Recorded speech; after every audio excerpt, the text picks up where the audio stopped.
Dear students of class 10th, welcome in SNS maths class. आइए हम लोग 10th class के एक और टॉपिक को आज स्टडी करते हैं। आज जिस टॉपिक पे हम डिस्कशन करने जा रहे हैं वो है एरिया रिलेटेड टू सर्कल्स। ये एरिया रिलेटेड टू सर्कल्स का फर्स्ट वीडियो है और एक्चुअल में ये टॉपिक जो है ना वो कैलकुलेशन बेस्ड ज़्यादा है। इसमें मोस्ट ऑफ द जो चीज़ें हैं वो कैलकुलेशन पे ज़्यादा बेस है।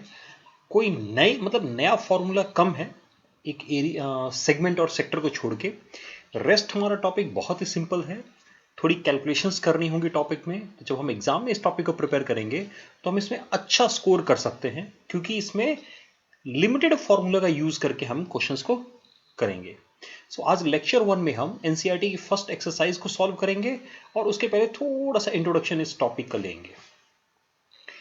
एक question, one question in CBSE examination या इवन स्टेट बोर्ड के जो एग्जाम्स होते हैं, एक क्वेश्चन तो 100% आएगा। You will get one question from this topic, right. अब वो क्वेश्चन एक होता है कितने मार्क्स का होगा। इट मे बी 2 और 3 मार्क्स। वो कभी 2 में भी हो सकता है, 3 में भी हो सकता है। तो मैं ये कह सकता हूं कि ये टॉपिक मैक्सिमम 3 मार्क्स का वेटेज रखता है। इससे ज्यादा के क्वेश्चन इस टॉपिक से आपके बोर्ड एग्जामिनेशन में नहीं पूछे जाएंगे। आइए हम लोग अपना टॉपिक स्टार्ट करते हैं। एरिया रिलेटेड टू सर्कल, जैसे नाम बता रहा है ना, एरिया यानी सर्कल से रिलेटेड कुछ एरियाज को कैलकुलेट करेंगे। तो पहले इंट्रोडक्शन पार्ट में क्या करेंगे, हम सर्कल के ही एरिया की बात करते हैं। We are familiar with a circle. अभी हमने ज्योमेट्री में टॉपिक भी, सर्कल का टॉपिक भी पढ़ा है और वहां पर हमने सर्कल्स के जो डिफरेंट पार्ट्स होते हैं ना उसके बारे में भी स्टडी किया है। जैसे एक रेडियस हो गया है ना, यहां हमने क्या किया, सर्कल का एक रेडियस ड्रॉ कर दिया है। Then here is a diameter. Now you know that कि अगर हम सेंटर, सर्कल में एक इंपॉर्टेंट पार्ट क्या होता है, उसका सेंटर, और सेंटर से सरकमफ्रेंस पे कोई भी पॉइंट लेके उसको अगर हम ज्वाइन कर दें तो उसी को हम लोग रेडियस बोलते हैं। वी नो इट ना, इसको हम अच्छे से जानते हैं। और सेंटर से पास करने वाला कोई भी जो लाइन ड्रॉ किया जाता है, इवन सेंटर से पास करते अगर मैं ये लाइन ड्रॉ करता हूं तो this is known as diameter. और क्योंकि ये रेडियस का डबल हो जाता है, it mean in case of circle जो डायमीटर है सर्कल का वो रेडियस का ट्वाइस होगा ना। अनदर थिंग जो आपने पढ़ा हुआ है ऑलरेडी, वो क्या है कि सरकमफ्रेंस। ना सरकमफ्रेंस का मतलब, सपोज आप इस सर्कल के ऊपर पी से चलना शुरू करते हैं और एक कंप्लीट रेवोल्यूशन, मतलब एक पूरा चक्कर काट के आप पी पे पहुंच जाते हैं, आप पूरा सर्कल पे घूम के चले आए वापस पी पे। आपने जो डिस्टेंस ट्रेवल किया है ना वो इस सर्कल का सरकमफ्रेंस होता है। इन अदर सेंस में जिसको हम लोग पेरीमीटर बोलते थे ना, किसमें, स्क्वायर में, रेक्टेंगल के इसमें, सेम उस पेरीमीटर को ही, यानी इस बाउंड्री की लेंथ को सरकमफ्रेंस बोलते हैं, जिसका फॉर्मूला 2 पाई आर है। R stand for radius. ये भी हम जानते हैं कि जो सर्कल है इसका एरिया, दैट मीन इस सर्कल के अंदर ये जो सर्कुलर पोर्शन है, सर्कुलर रीजन है, इसके कंप्लीट का एरिया अगर हमें कैलकुलेट करना हो, that area is pi are square. और ये पाई जो है ये हम इस पूरे टॉपिक में 22/7 और 3.14 अप्रोक्सीमेटली ये वैल्यू हम लेंगे। अगेन ये अपने कन्वीनियंस के हिसाब से हम 22/7 या 3.14 में से कोई भी वैल्यू चूज करेंगे, अदरवाइज वो क्वेश्चन में देगा। जनरली क्या होता है कि जब बोर्ड एग्जाम की प्रिपरेशन करते हैं, बोर्ड एग्जाम में, तो बोर्ड एग्जाम में एक चीज ध्यान रखिएगा, वहां पर ना क्वेश्चन के अंदर ही गिवन होगा पाई का वैल्यू। अगर क्वेश्चन में उसने 22/7 लिखा हुआ है तो हम 22/7 ही यूज करेंगे, हम 3.14 यूज नहीं करेंगे। दूसरा क्या है कि अगर वहां पर 3.14 लिखा हुआ है तो हम 3.14 यूज करेंगे। वन मोर थिंग, इन सब टॉपिक में एक और बहुत ही इंटरेस्टिंग पार्ट क्या होता है कि सपोज करें कि रेडियस हमारा सेंटीमीटर में गिवन है और सरकमफ्रेंस हमारा मीटर में गिवन है और तब हम एरिया कैलकुलेट कर रहे हैं, तो यूनिट हमेशा एक रखेंगे। आइदर हम पूरी कैलकुलेशन को सेंटीमीटर में रखें या पूरी कैलकुलेशन को मीटर में रखें या इवन किलोमीटर में रखें, जो अकॉर्डिंग टू अवर क्वेश्चन और अवर कन्वीनियंस, जो हमें क्वेश्चन में जिस तरह से दिया हुआ है, लेकिन यूनिट एक ही होगा। कई बार जल्दीबाजी में ये भी बहुत बड़ी गलती करते हैं कि एक ही क्वेश्चन के अंदर 2 यूनिट्स मेंशन था, बच्चे ने एक ही मान के वो क्वेश्चन कर गया और वो अपने तरीके से वो बिल्कुल सही करके आया है, लेकिन उसका आंसर इसलिए सही नहीं हुआ क्योंकि यूनिट में प्रॉब्लम हो गई। चलिए आगे देखें। नाउ क्या करते हैं कि हम थोड़े बेसिक क्वेश्चन करेंगे जो हमारी फर्स्ट एक्सरसाइज 12.1 में दिया हुआ है। एरिया रिलेटेड टू सर्कल में एनसीईआरटी में 3 एक्सरसाइजेस गिवन है। तो before you solve any other question, it is better to solve first these three exercises. इस 3 एक्सरसाइज से आपको एरिया रिलेटेड टू सर्कल का कंप्लीट बेसिक आइडिया मिल जाएगा। तो उसके बाद अगर आप कुछ अच्छे क्वेश्चन करना चाहते हैं देन आप मूव करिएगा। सी अप टू क्लास 10th हम एनसीईआरटी के क्वेश्चंस को भी अगर अच्छे से कर लेते हैं तो हम एक अच्छा स्कोर कर सकते हैं। बोर्ड एग्जामिनेशन में ये महसूस किया गया है, ये देखा गया है कि मोस्ट ऑफ द क्वेश्चन जब भी पूछे जा रहे हैं वो क्या हो रहा है कि एनसीईआरटी से पूछे जा रहे हैं मोस्ट ऑफ द क्वेश्चन। अगर मुझे कुछ थोड़ा और एक्स्ट्रा करना है तो एनसीईआरटी एग्जाम्पलर को भी चूज कर सकते हैं। सो आइए हम लोग मूव करते हैं फर्स्ट क्वेश्चन। क्या कह रहा है question? The radii of two circles are 19 centimeter and 9 centimeter respectively. Okay. हमारे क्वेश्चन में 2 सर्कल्स है। एक सर्कल का रेडियस जो है वो 19 सेंटीमीटर है और दूसरे का रेडियस उसमें 9 सेंटीमीटर है। Find the radius of a circle, यानी एक और सर्कल का रेडियस फाइंड आउट करना है जिसका सरकमफ्रेंस इन दोनों के सरकमफ्रेंस के सम के इक्वल है। तो पहले का सरकमफ्रेंस निकाल लेते हैं, कितना होगा वो 2 पाई r, दैट इज 19 ना, सो दिस मच सेंटीमीटर। दूसरे का भी सरकमफ्रेंस कैलकुलेट कर लो तो कितना होगा 2 pi again r, right. So now sum of circumferences, हम इन दोनों circumference that mean C1 C2 को कैलकुलेट कर दें तो ये हो जाएगा। जब दोनों को हम सम कैलकुलेट करेंगे तो मैं 2 पाई को कॉमन कर रहा हूं और 19 प्लस 9 38 हो जाएगा। सी मैंने मल्टीप्लाई नहीं किया, जान के मैंने मल्टीप्लाई नहीं किया। अब एक चीज और हम यहां पर सीखेंगे, कई बार ना हमारे कैलकुलेशन करने के तरीके से कैलकुलेशन की लेंथ कम और ज्यादा हो जाती है। जनरली सपोज अभी क्या करते हैं हम 22 को इस पाई को 22/7 लिख के यहां कैलकुलेट कर देते, फिर यहां भी कैलकुलेट करते है ना। लेकिन आप देखेंगे कि मैंने यहां पर कैलकुलेट नहीं किया और उसका बेनिफिट क्या होगा। सपोज न्यू सर्कल है जिसका सरकमफ्रेंस ये है, उसका रेडियस कैपिटल आर है, let R be the radius, है ना, आर उसका रेडियस है। अच्छा 19 प्लस 9 28 होता है, मैंने 38 लिख दिया है ना। ओके, सो नाउ अगर आर उसका रेडियस है तो उसका सरकमफ्रेंस कितना हो जाएगा, सी हो जाएगा 2 पाई आर। और अकॉर्डिंग टू क्वेश्चन ये किसके इक्वल है, ये 2 पाई 28 के इक्वल है। सो 2 पाई कैंसिल करेंगे, आर हो गया हमारा 28 सेंटीमीटर। सी बेनिफिट देखा कि हमने पाई को अभी कैंसिल नहीं किया, हमने थोड़ा सा वेट किया लास्ट तक। तो हाँ, वेट करने का फायदा क्या हुआ, दोनों साइड से पाई कैंसिल होने से मुझे पाई की कैलकुलेशन से मैं बच गया, मेरा कैलकुलेशन थोड़ा रिड्यूस हो गया। अच्छा यहां पर ना एक छोटा सा कंक्लूजन आप बना के अपने लिए रख सकते हैं। What is that conclusion? वो कंक्लूजन क्या है, यहां थोड़ा ध्यान देना है। एक मतलब हम एक अपने लिए एक छोटा सा फॉर्मूला बना रहे हैं। एक सर्कल का रेडियस r1 है, दूसरे सर्कल का रेडियस r2 है। ओके, अब हमने एक नया सर्कल बनाया जिसका सरकमफ्रेंस इन दोनों के सरकमफ्रेंस का सम है, तो उसका रेडियस कितना होगा, उसका रेडियस होगा r1 प्लस r2, यानी इन दोनों के रेडियस का सम हो जाएगा। चलिए नेक्स्ट पे, मुझे ये स्टेटमेंट अगर समझ में आया है तो क्या करना है, स्टेटमेंट को नोट कर लेना है। Okay, let us come to the second question. Now again in second question, now this question is related with the area. अब एरिया की बात आ गई, यानी क्या करते हैं, अगेन हमारे पास पहला सर्कल जिसका रेडियस है 8 सेंटीमीटर, सेकेंड सर्कल जिसका रेडियस है 6 सेंटीमीटर। तो फर्स्ट का एरिया चलो A1 लिख लेते हैं, पाई आर स्क्वायर, यानी 8 का स्क्वायर 64 होगा, यानी 64 पाई लिख देते हैं। नाउ यहाँ दूसरे का एरिया कितना हो जाएगा, अगेन पाई 6 का स्क्वायर, 6 का स्क्वायर 36 होता है, सो हम लिख सकते हैं 36 पाई, राइट। अभी क्या करना है, अब हमने एक नया सर्कल बनाया, उस नए सर्कल का रेडियस क्या है, अगर उसका एरिया इन दोनों के एरिया के इक्वल है, सो यानी न्यू सर्कल का अगर रेडियस में आर सपोज कर लेता हूं, let R be the radius, अगर आर रेडियस हो तो उसका एरिया कितना होगा, a1 प्लस a2।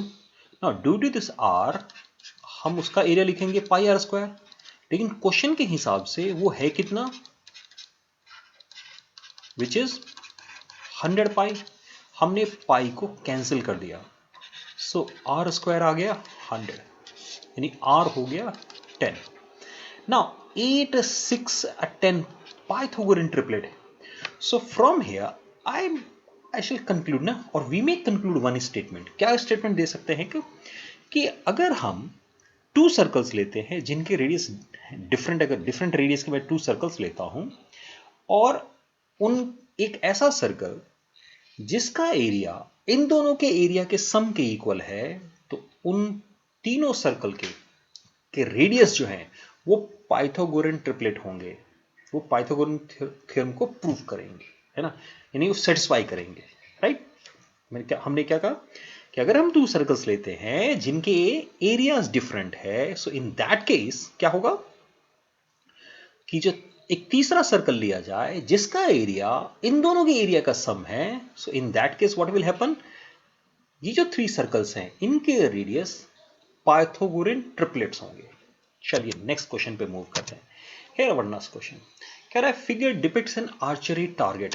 कहाँ है archery target? Here is archery target mark with its 5 scoring regions from the centre outward as gold, red, blue, black and white. Okay, colours are visible ना।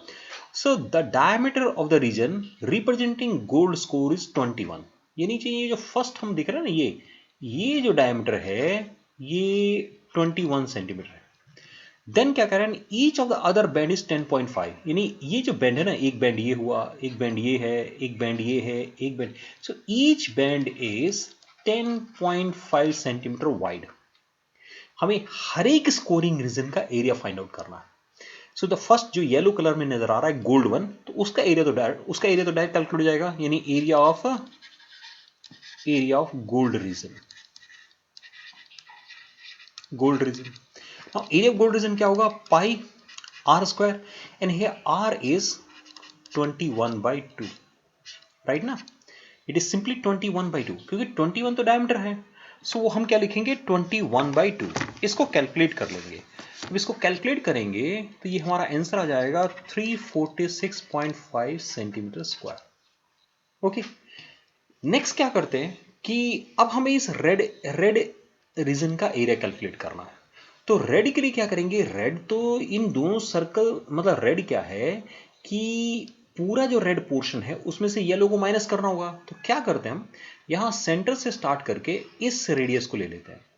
तो जब आप इतना रेडियस पूरा लेंगे तो ये कितना आ जाएगा, दैट मीन हम कौन सा एरिया कैलकुलेट कर रहे हैं, area of red plus gold combine कर रहे हैं।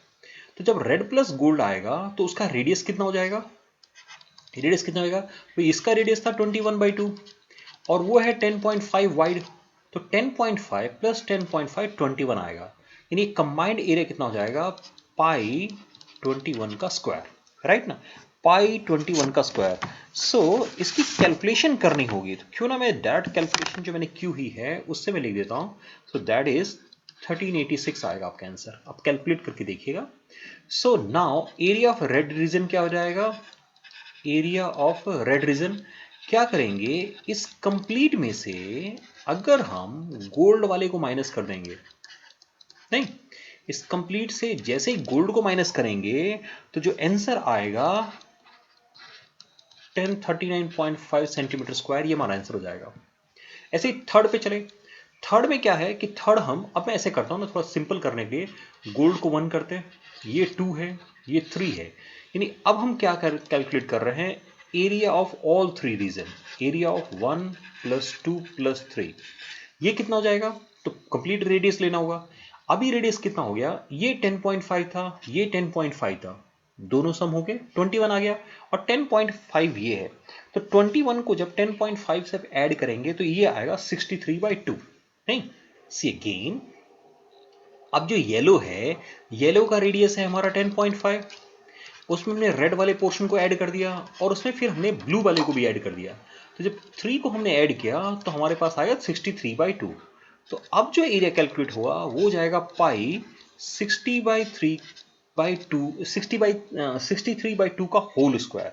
इसको जरा कैलकुलेट करना है, इसको कैलकुलेट करेंगे so you will get 4375 centimetre square.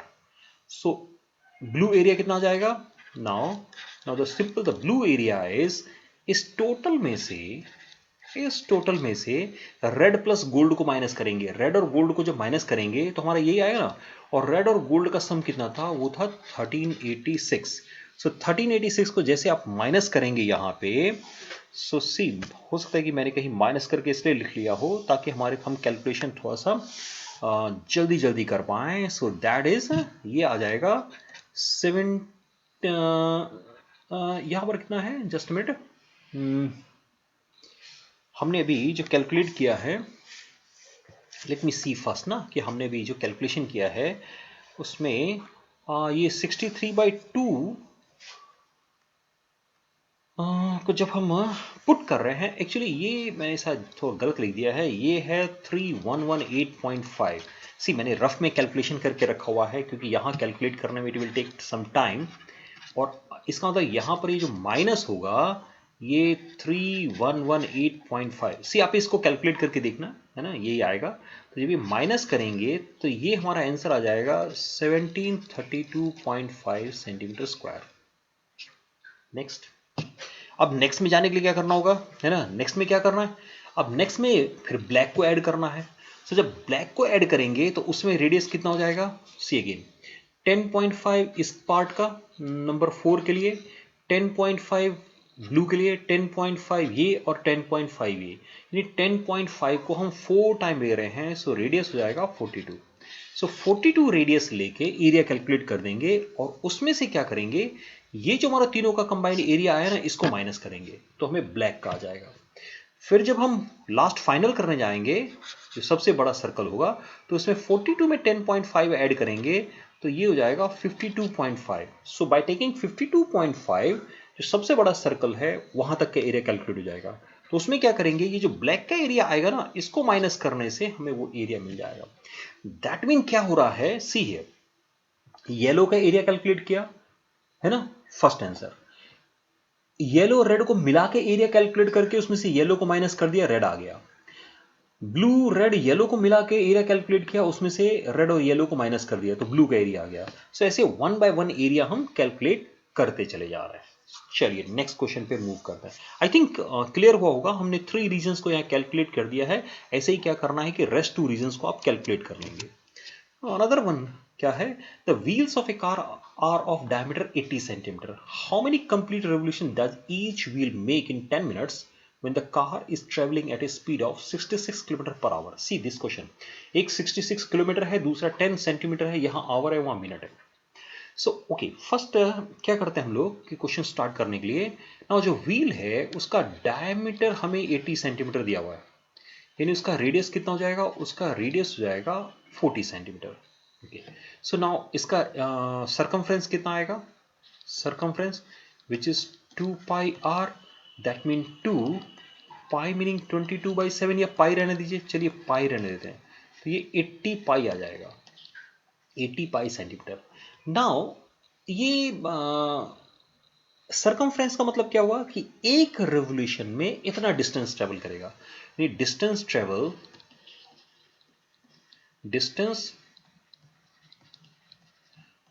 Travelled in 1 revolution. एक जो रेवोल्यूशन होगा एक पूरा चक्कर में, वो 80 पाई सेंटीमीटर डिस्टेंस को कवर करेगा। चलिए तो ठीक है। अभी स्पीड क्या है, now speed of the car is 66 kilometre. So 66 into 1000 है ना, डिवाइडेड बाय 60, ये कितना हो गया, मिनट आ गया ना, दिस मच मीटर पर मिनट। सो ये कैंसिल करेंगे, इसको कैंसिल करेंगे, तो ये आ गया आपका 1100 है ना, 1100 मीटर पर मिनट। सो हाउ मच 1100 ना, हाँ ये ठीक है, एक जीरो हमने कैंसिल किया। ये कितना है, ये 1100 जो है हमारा, ये कितने के लिए है ना, ये हमने जो कैलकुलेशन की है, से अगेन 1 आवर में वो क्या करता है, 66 किलोमीटर जाता है, ठीक है, 1 आवर में वो 66 किलोमीटर जाता है, ये ना। नाउ 66 को मैंने क्या किया, मैंने मीटर में कन्वर्ट किया, तो मीटर में कन्वर्ट करने के लिए क्या करेंगे, उसको 1000 से मल्टीप्लाई कर देंगे। बट मीन टाइम क्या हो रहा है कि हम उसको आवर को भी मिनट में कन्वर्ट कर रहे हैं, तो हमें 60 से डिवाइड करेंगे। सो एक जीरो कैंसिल हो गया, we are left with 2 zero only, तो 11 into 2 zero, so this much, ये आ गया मीटर पर मिनट। दैट मीन वो अगर स्पीड जो है 1100 मीटर पर मिनट है, इसका मतलब एक मिनट का डिस्टेंस कितना है, it mean distance travelled in 1 minute is 1100 metre, right. So 10 minute में कितना होगा, 1100 इंटू 10 और कितना सेंटीमीटर होगा, 100 से और मल्टीप्लाई करते हैं। So that mean 11,000 into 100 centimetre, यानी 1 मिनट में इतना डिस्टेंस उसने ट्रेवल किया है। किसने? कार ने। लेकिन एक रेवोल्यूशन में वो इतने डिस्टेंस ट्रेवल करता है ना। तो टोटल नंबर ऑफ रेवोल्यूशन कितने हो जाएंगे? टोटल नंबर ऑफ रेवोल्यूशन कैसे कैलकुलेट करेंगे? जो टोटल डिस्टेंस है, नहीं दिस मच सेंटीमीटर, इसको हम क्या करेंगे कि एक रेवोल्यूशन के जो डिस्टेंस है उससे इसको डिवाइड कर देंगे। यानी हम क्या करेंगे, 11,000 इंटू 100 को जब 80 पाई से आप डिवाइड करेंगे तो ये आंसर आपका आ जाएगा 4375। सो दिस मच रेवोल्यूशन। ये मैंने रफ में कैलकुलेट किया हुआ है, नो डाउट।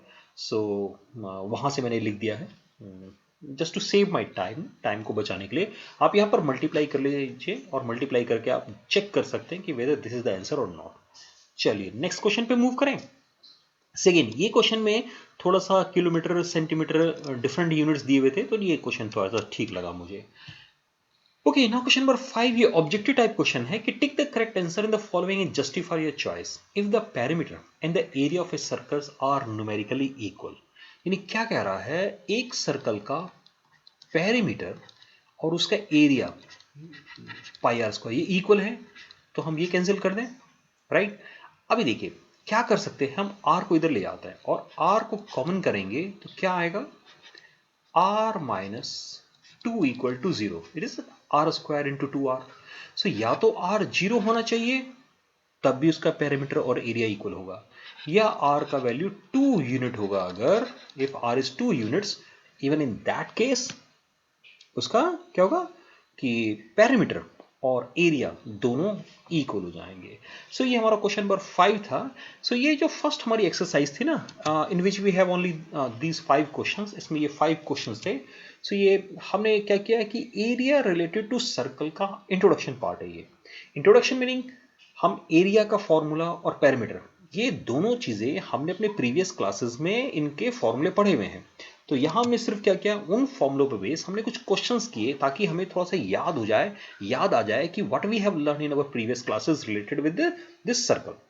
अब हम एक्चुअली मूव करेंगे एरिया रिलेटेड विद सर्कल पे, जिसमें क्या करना है, area related with circle meaning अब सर्कल का तो एरिया कैलकुलेट हो गया, तो रिलेटेड से मतलब क्या है, हमें इस टॉपिक के अंदर सेक्टर और सेगमेंट, यानी हम जो नेक्स्ट वीडियो है उसमें हम सेक्टर और सेगमेंट के एरिया को स्टडी करेंगे। देन उसके नेक्स्ट वीडियो में क्या करेंगे कि कॉम्बिनेशन ऑफ बॉडी यानी सर्कल, ट्रायंगल, सेक्टर, सेगमेंट, इनको मिला के कुछ अगर डायग्राम्स बनेंगे, सो उन डायग्राम्स के एरिया को भी हम लोग क्या करेंगे कि स्टडी करेंगे अपने उससे नेक्स्ट वीडियो में। So dear students, thank you very much for watching this video. Keep watching my channel को देखते रहिए और नेक्स्ट वीडियो का वेट करिए जहां पर हम लोग इसके आगे टॉपिक को कंटिन्यू करेंगे। So once again thank you.